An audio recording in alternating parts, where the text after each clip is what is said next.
So with that, we'll move to the second one. The second topic that we're going to hear today is on technology's yearly allowance from value preservation to value creation. So we all know enterprises and businesses wants to kind of invest in emerging technologies, but several times there are constraints like budget constraints, for example. And how do we identify, what do we do with the right technology that can really help to reach more customers, for example, enter new markets, for example, and reduce costs without shooting the budgets? So this is what we're going to hear further. And to talk on this, we have another eminent speaker amongst us. His name is Mr. Kaushik Majumdar, and he's Managing Director at Principal Global Services, Pune. Kaushik is involved in scripting vision and value proposition, human capital planning, creating growth strategies, moving up the value chain, operational excellence, optimization, business continuity, and risk management. So I think, in my understanding, this is going to be very interesting and very enriching talk that we're going to have from Mr. Kaushik Majumdar. I see I'm standing between you and lunch. So, but good afternoon anyway.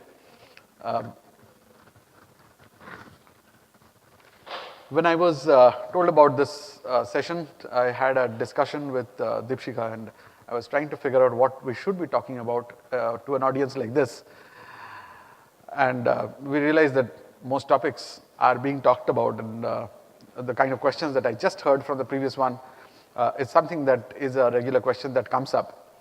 So I thought we can talk a little bit from the corporate perspective on how the corporate looks at startups, and what are the considerations that we go through.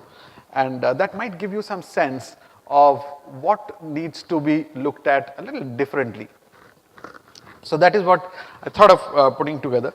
I represent Principal, which is into the insurance, retirement, and asset management space. So you'll find some of the examples relevant to that space. I'll try to keep it more broad, but I'll give you some examples that we have gone through. We started an entity here in Pune in the year 2006. We set it up. So I've seen that grow up.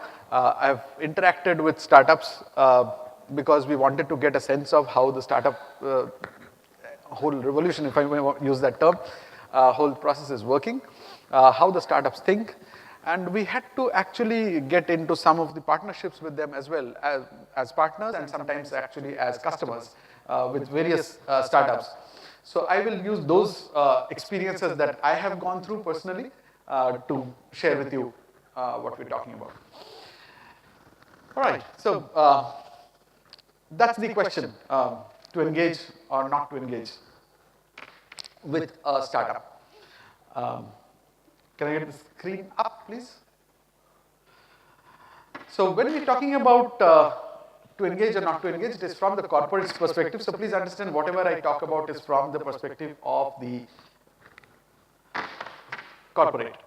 And as I talk about the perspective of the corporate, we have several questions that we come up with. We talk about what do we want to do here? Why are we interacting at all?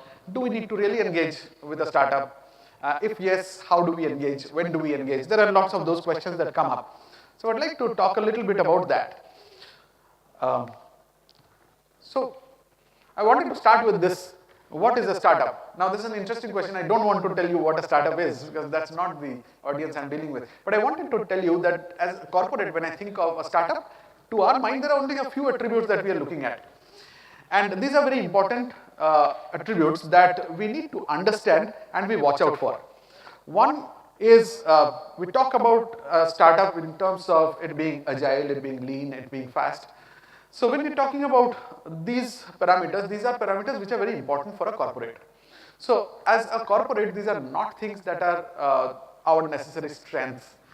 Because you will understand this when it gets bigger and bigger, particularly when very large, it's like a ship, and a ship is not very easy to steer.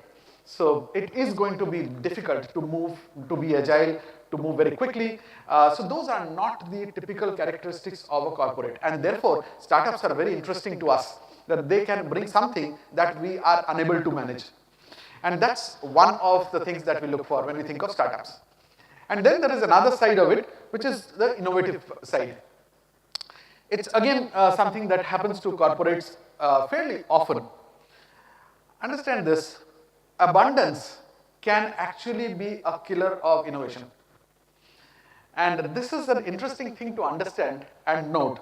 And a lot of corporates actually have abundance of resources, of capitals, or whatever else, a lot of things. And to top it all, corporates have a whole background of how they have grown big, and there was some amount of extra confidence that comes in, which is probably not necessary.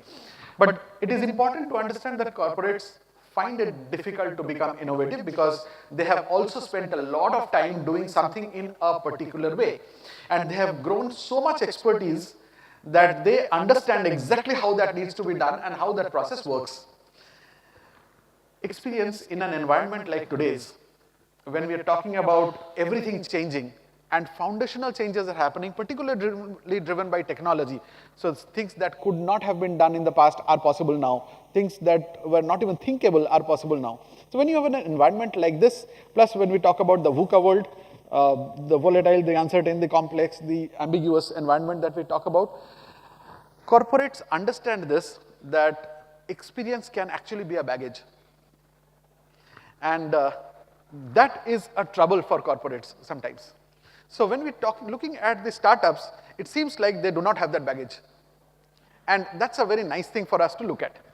So when we look at corporate or startups, we actually start looking at these things, that they are very nimble, they are very agile, they're fast, they're quick, they're innovative.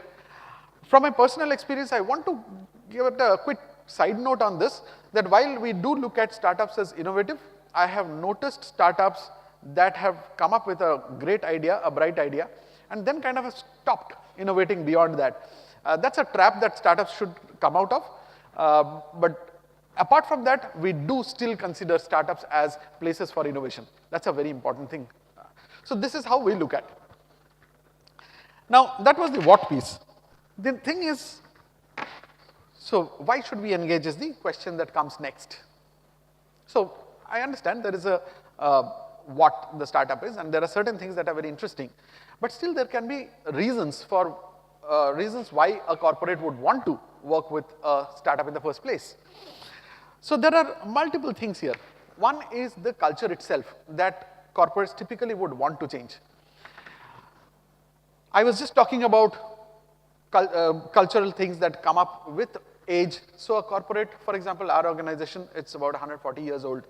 So you can understand it's grown very deep roots in certain ways of working.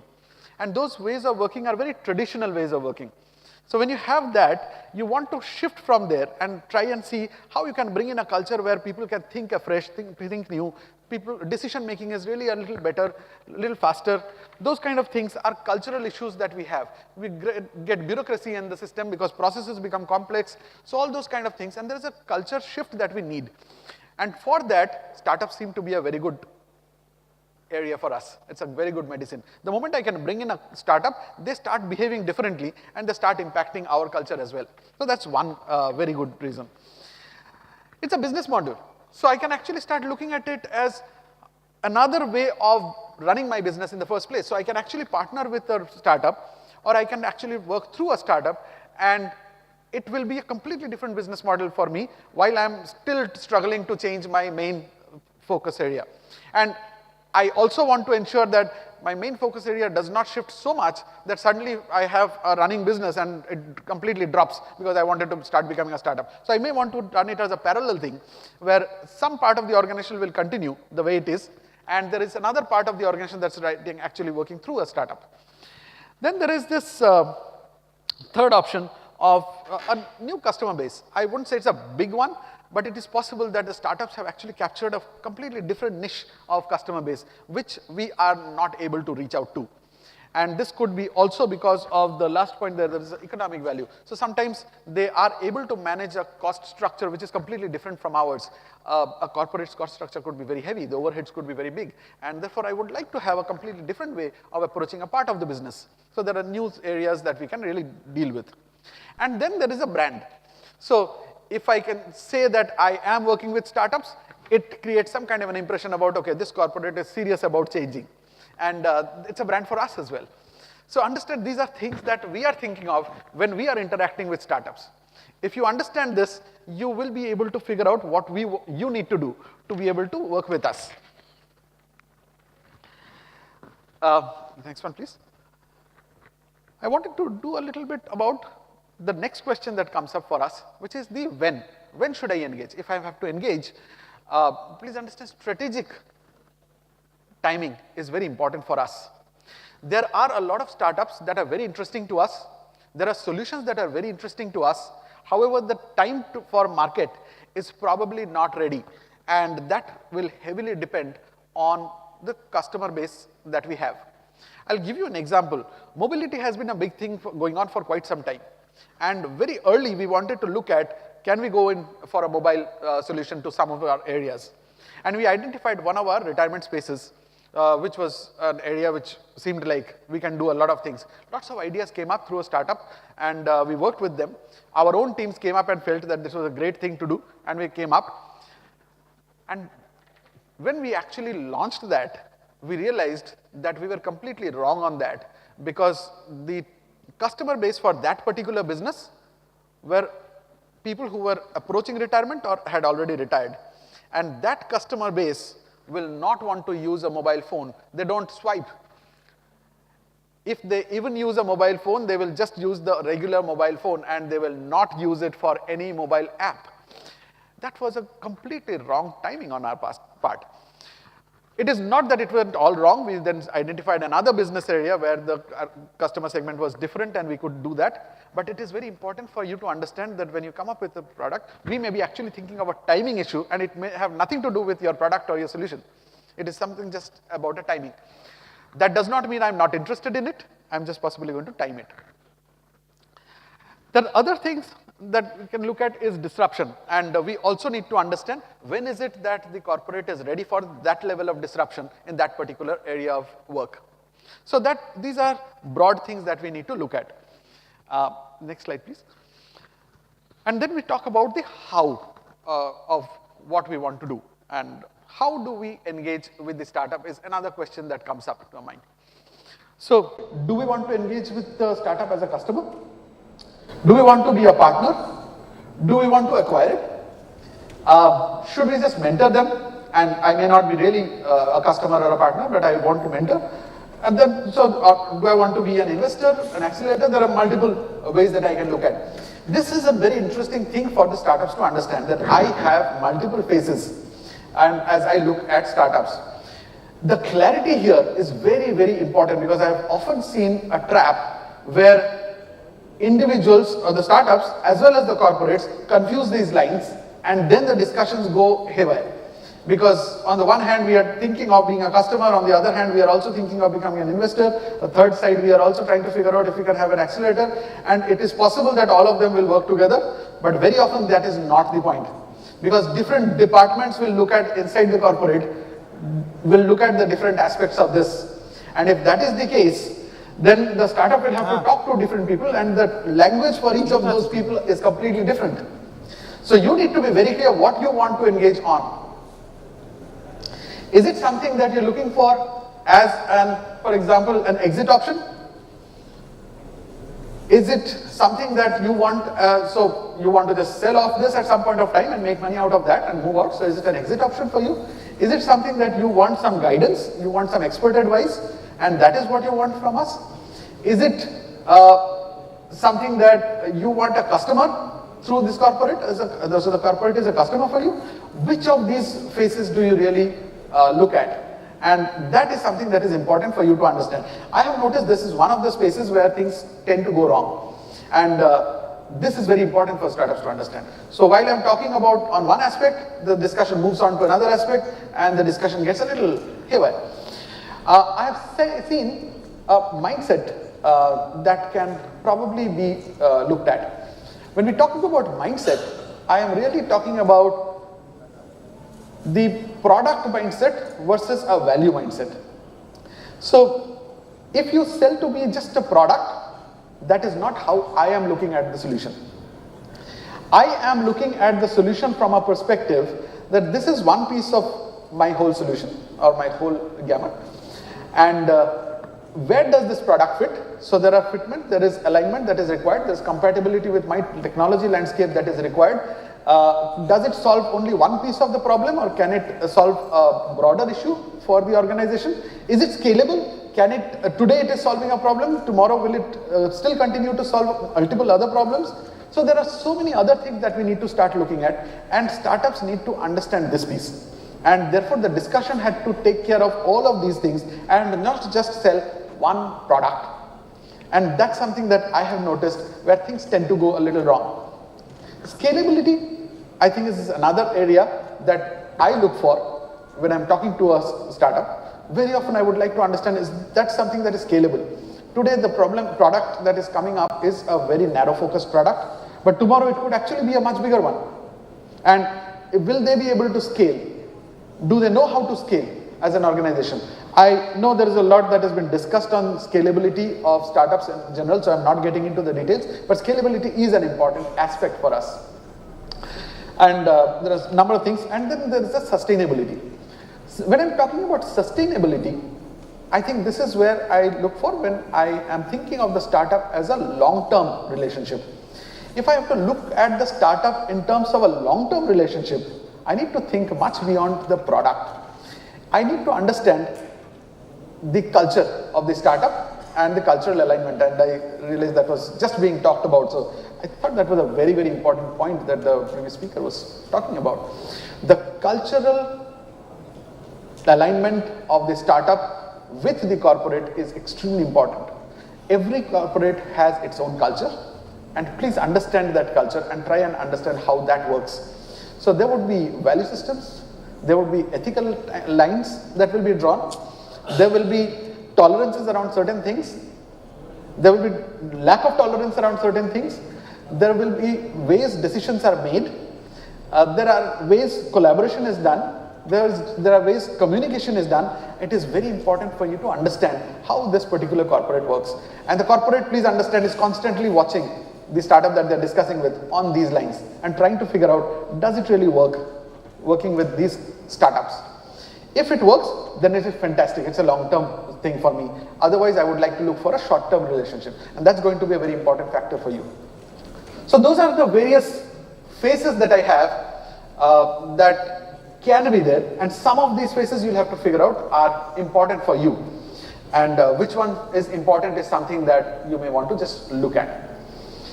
For the paucity of time, I'm not going to get too much into details. I've talked a little bit, but when you read this, you know what I'm talking about. But please be very, very clear about which particular phase of the corporate you are speaking to.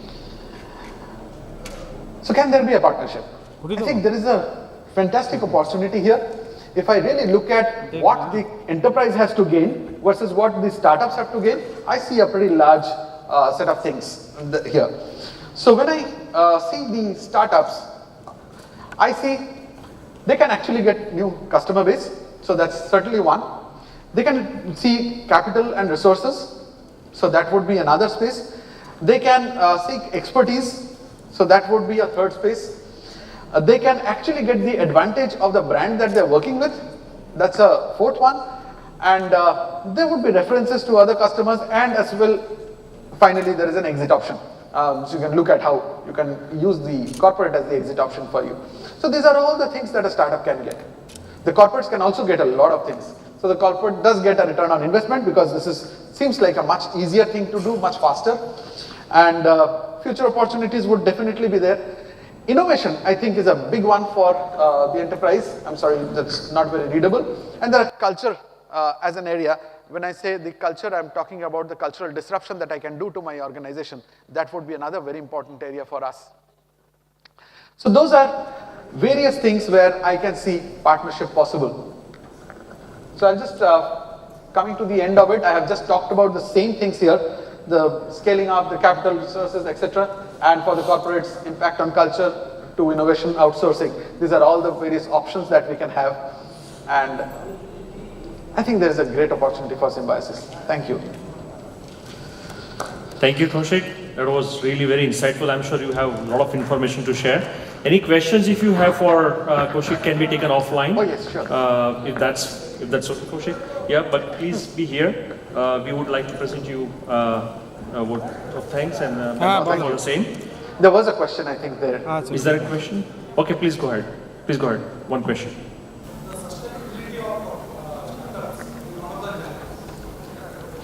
I wouldn't call it a challenge. I think that is a consideration. So I am not saying that it is always an issue. But however, a startup appears to make a generic approach towards the corporates without understanding a specific corporate's culture.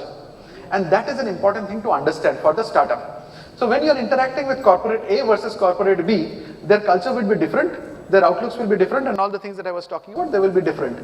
So it is important that the startup changes its pitch accordingly and figure out where it stands. That will help in the long-term partnership. And if you are culturally misaligned with the corporate, please don't go into a long-term perspective or partnership. Look for short-term partnership opportunities for that. My question was general in nature. Corporates to say BFSIs take startups on board. The main challenge is the question mark on their sustainability to stay afloat during the currency of the partnership. Okay. That is what the question is. Okay, so what would you want to know? So is your question is How does one evaluate a startup from this point of view? See, I do not think we look at the financial viability or the sustainability of the startup as a very, very critical. If I feel that a startup is really helpful for me or really useful for me, I can actually take on the investor role as well to ensure that you stay afloat. If I'm looking for more short-term or more customer suppliers kind of a relationship, then that is a very important one for me. Because if you are just a supplier for me and I want to be a customer for you, then I want to look at your sustainability, financial sustainability. But if I find that this is a long-term relationship that I can look at, today I may be a customer, tomorrow I may want to acquire it, or tomorrow I may want to make a bigger partnership investment in this, I can actually use my resources to help you sustain.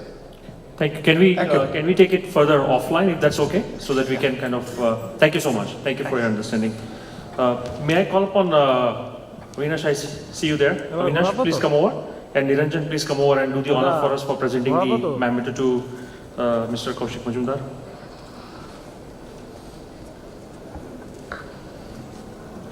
Come.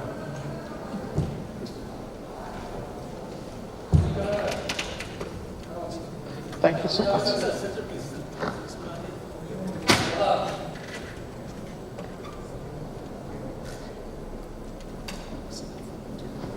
Oh, thank you. Thank you so much.